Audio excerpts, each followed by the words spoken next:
My mother was diagnosed with congestive heart failure. I felt either it was the end, or I didn't know what to do, or I didn't know where to turn. I didn't know what services were there for me. When I fell, I had to go to the hospital. Pretty belligerently, I told them I want to go home as quick as you can make it. My wife had breast cancer.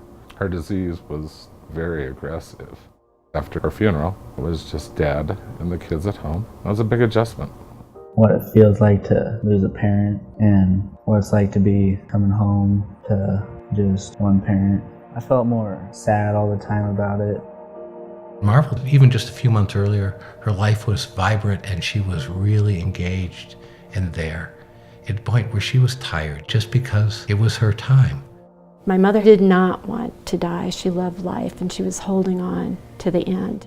She would hold me and say, "Catch me, I'm falling."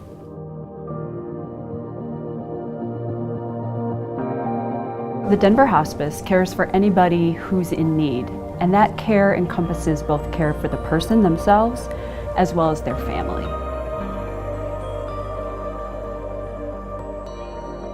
I do the integrated therapy with my dog.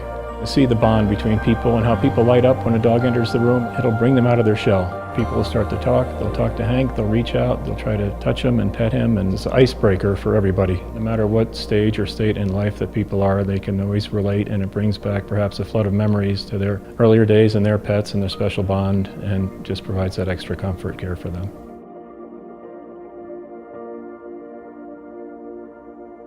Footprints is a program solely to kids. It's very much focused from a developmental perspective. As soon as the funeral was over, the kids, they were scared to death.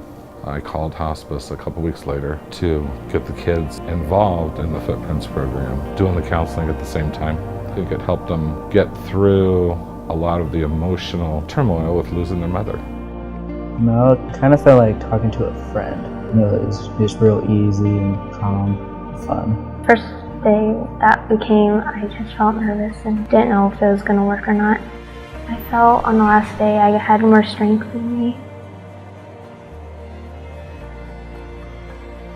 When I originally became aware of hospice being available for my mother, I really was not aware of the broader services that hospice brings to the family. Denver Hospice suggested that the harpists come in. There was something, quite honestly, about the harpist's presence, kind of an umbrella of love and harmony that took the experience and made it truly positive. Actually, the turning point for us and for my mother, up until that point, allowed us to let that happen and allowed Mom to let go. We were there just holding her. That was enough. Holding each other. And it was just part of that, overcoming your own denial and being real. And Marvel died a few hours later. Footprints, I'm glad we found it.